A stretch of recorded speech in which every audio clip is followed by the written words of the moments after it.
ஃப்ரெண்ட்வுட்ஸ் நேயர்களுக்கு வணக்கம். தேமுதிக இரண்டு விஷயங்களை முன்னெடுக்கிறாங்க. ஒன்று உள்ளம் தேடி இல்லம் நாடி அப்படின்ற பூத் கமிட்டி மெம்பர்ஸ் மீட்டிங். இன்னொன்று மக்களை தேடி மக்கள் தலைவர் விஜயகாந்தை முன்னிறுத்தி இன்னொரு பிரச்சாரத்தையும் அவங்க முன்னெடுக்கிறாங்க. ஸோ இது எல்லாத்துக்கும் எதுக்கு அப்படின்னு பார்த்தீங்கன்னா, துவந்து கிடக்கிற தேமுதிகவை வீறு கொண்டு எழும்பி நிற்கணும். அதாவது இந்த தேர்தல் 2026 சட்டமன்ற தேர்தல் தேமுதிகவுக்கு மிக முக்கியமான ஒரு களமாவே கருதப்படுது. ஏன்னா விஜயகாந்த் இறப்புக்கு பிறகு, அதாவது கிட்டத்தட்ட நீங்க 2011 7.9% இருந்த தேமுதிகவுடைய வாக்கு வங்கி 2024 நாடாளுமன்ற தேர்தல் முடிந்த பிறகு 2.59% குறையுது. ஒரு எதிர்கட்சியாகவும் அரசியல்ல ஒரு ஆளுமை மிக்க ஒரு கட்சியாகவும் தமிழ்நாட்டை ஒரு கலக்கின கட்சியாகவும் தேமுதிக இங்க இருந்தது. அதுக்கப்புறம் விஜயகாந்துக்கு உடல்நிலை சரியில்லை, அதுக்கப்புறம் விஜயகாந்தோட இறப்பு. ஸோ தொடர்ச்சியா பாத்தீங்கன்னா தேமுதிகவுக்கு வீழ்ச்சியை அடைந்தது. ஸோ 2024 நாடாளுமன்ற தேர்தலில் அதிமுக கூட தேமுதிக கூட்டணி வைக்கிறாங்க. கூட்டணி வைக்கும் பொழுது எடப்பாடி பழனிசாமி நம்பிக்கைக்குரிய மனிதனா இருந்து ஒரு வாக்குறுதியை கொடுக்கிறார். கிட்டத்தட்ட 5 இடங்கள்ல இவங்க போட்டிடுறாங்க. தேமுதிக 5 இடங்கள்ல போட்டிடுறாங்க. பிளஸ் நான் உங்களுக்கு ஒரு ராஜ்யசபா சீட்டு கொடுக்குறோம் அப்படின்னு சொல்லிதான் தேமுதிகவுக்கும் அதிமுகவுக்கும் உள்ள டீலிங். ஸோ தேமுதிக நின்ன 5 இடங்கள்ல, அதாவது விருதுநகர், கடலூர், தஞ்சாவூர், திருவள்ளூர், வடசென்னை, இந்த 5 தொகுதிகள்லையும் விருதுநகரை தவிர்த்துட்டு மற்ற தொகுதிகள் எல்லாம் டெபாசிட் இழக்கிறாங்க. ஸோ விருதுநகர் தொகுதியில மட்டும் விஜய பிரபாகரனை நிக்க வைத்து விஜயகாந்தே நிக்கிறாரு அப்படின்னு சொல்லி தன்னுடைய மகனை நிப்பாட்டி சொற்ப வாக்குகள்ல தான் தோற்கிறார். கிட்டத்தட்ட 4000 சில்லற வாக்குகள்ல தான் விஜய பிரபாகரன் தோற்கிறார்.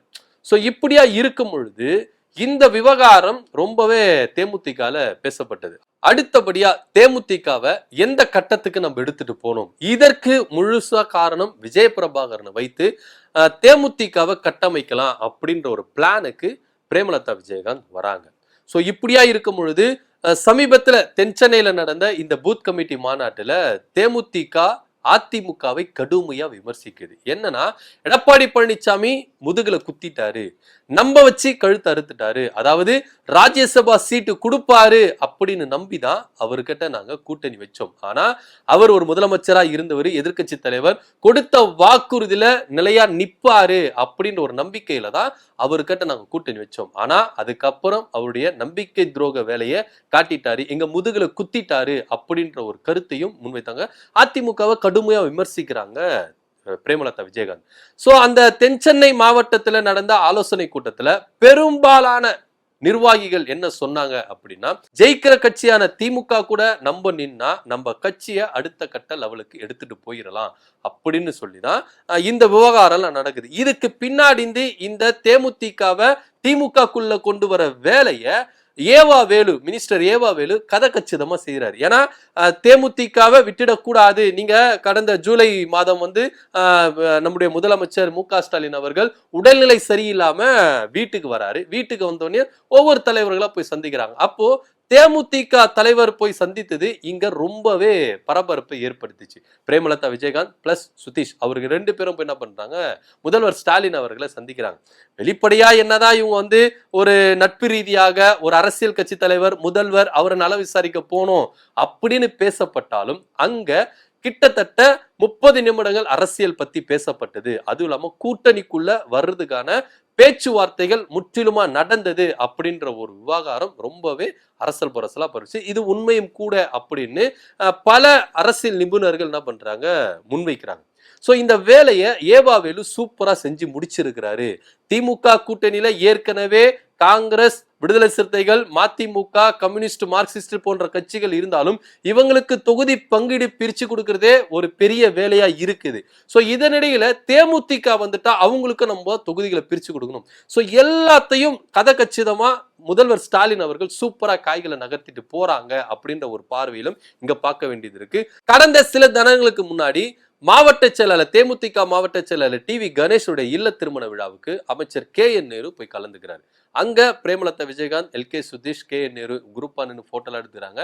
அது மாத்திரம் இல்லாம இங்க கூட்டணி விவகாரத்தை குறித்தும் பேசப்பட்டது அப்படின்ற ஒரு தகவல் இருக்கு. திமுக கூட தேமுதிக கொஞ்சம் நெருங்கிய உறவையே என்ன பண்றாங்க, நீடிச்சு இருக்காங்க. இது தவிர்த்துட்டு திமுகவை குறித்து தேமுதிக பாசிட்டிவான கருத்துக்கள் என்ன பண்றாங்க, முன்வைக்கிறாங்க. முதல்வர் எடுக்கிற ஒவ்வொரு முயற்சிகளும் இங்க நல்லதா இருக்கு, மக்களுக்கு பயன் தர ஒரு விஷயமா தான் இருக்கு, ஒவ்வொரு திட்டங்களும் வரவேற்கப்பட வேண்டிய ஒரு திட்டம், மக்களுக்கு உபயோகமான ஒரு திட்டம் அப்படின்னு தேமுதிக திமுகவுக்கு நல்ல மார்க் கொடுத்து என்ன பண்றாங்க, பாசிட்டிவான கருத்தை சொல்றாங்க.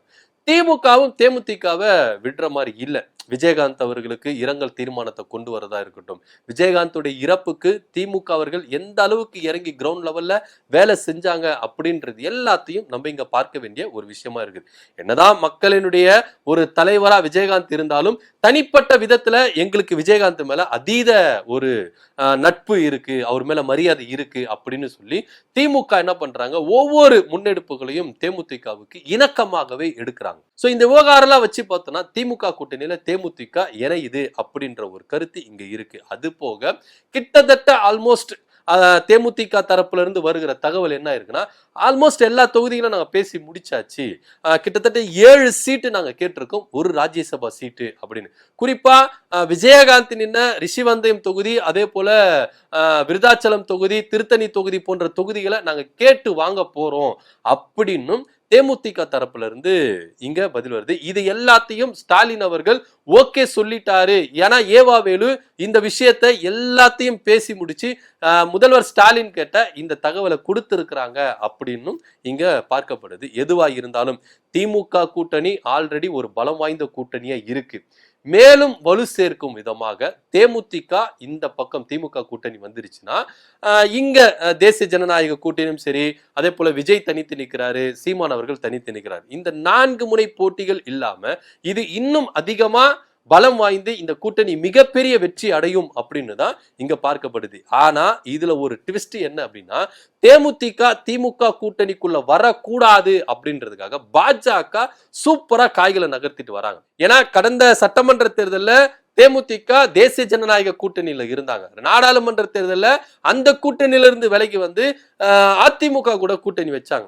சோ பாஜக கூட்டணியும் அவங்க பார்த்திருக்கிறாங்க, அதிமுக கூட்டணியும் பார்த்திருக்கிறாங்க. ஆனா இது வரைக்கும் திமுக கூட கூட்டணி வச்சிருக்கிறாங்களா அப்படின்னா இல்ல. 2016 கூட திமுக கூட தான் கூட்டணிக்கு வருவாங்க, ஆல்மோஸ்ட் பேச்சுவார்த்தை நடத்தப்பட்டு விட்டாச்சு அப்படின்னு சொல்லிதான் பேசப்பட்டது. சோ ஜெயலலிதா அவர்கள் குறுக்க போனதுனால விஜயகாந்த் அதிமுக கூட கூட்டணி வச்சு திமுகவை தோற்கடித்து விட்டார் அப்படின்னு பேசப்பட்டது. சோ இப்போ தேமுதிக பாஜக கூட்டணியும் பார்த்தாச்சு, அதிமுக கூட்டணியும் பார்த்தாச்சு. இப்போ 2026 சட்டமன்ற தேர்தல் திமுகவோட இணைஞ்சு, ஏன்னா இவங்களுக்கு அது ரொம்ப முக்கியமான தேர்தலா இருக்கு. இந்த தேர்தல்ல தேமுதிக ஜெயிச்சே ஆகணும். ஏன்னா கட்சியோட வாக்கு பர்சன்டேஜ் ரொம்ப குறைஞ்சிட்டே போகுது. சோ கட்சியோட நிர்வாகிகளும் ரொம்ப அதிருப்தியில இருக்கிறாங்க. அப்படி இருக்கும் பொழுது இந்த தடவை ஜெயிச்சுட்டு கொஞ்சம் நம்ம அதிகாரத்துக்கு வந்துட்டா, நம்ம பக்கம் கொஞ்சம் வெயிட் அதிகமா இருந்தா நிறைய நிர்வாகிகள் இன்னும் சந்தோஷப்படுவாங்க. அது மாத்திரம் இல்லாம கட்சியை கட்டமைச்சிடலாம் அப்படின்ற ஒரு கோணத்துலதான் பிரேமலதா விஜயகாந்த் அவர்கள் இந்த வருகிற சட்டமன்ற தேர்தலில் திமுகவோடு இணைந்து இந்த கூட்டணியை சந்திக்க போறாங்க. அது மாத்திரம் இல்லாம இந்த இணைப்பு நடக்க கூடாது அப்படின்றதுக்காக ஒரு பக்கம் அதிமுகவும் ஒரு பக்கம் பாஜக என்ன பண்றாங்கன்னா காய்களை நகர்த்திட்டு வராங்க. என்ன நடக்க போகுது அப்படின்றத பொறுத்திருந்து பார்க்கலாம். சோ தேமுதிக திமுக கூட்டணியில இணைஞ்சிருக்கிறாங்க. 7 சீட்டு ஒரு ராஜ்யசபா சீட்டு அப்படின்னு சொல்லிட்டு டிமாண்ட வச்சிருக்கிறாங்க. இதுக்கு திமுக ஆல்மோஸ்ட் ஒத்துக்கிட்டதா தகவல் வந்திருக்கு. இதை பத்தியோட கருத்து என்ன அப்படின்றத கீழே கமெண்ட் பண்ணுங்க. நன்றி, வணக்கம்.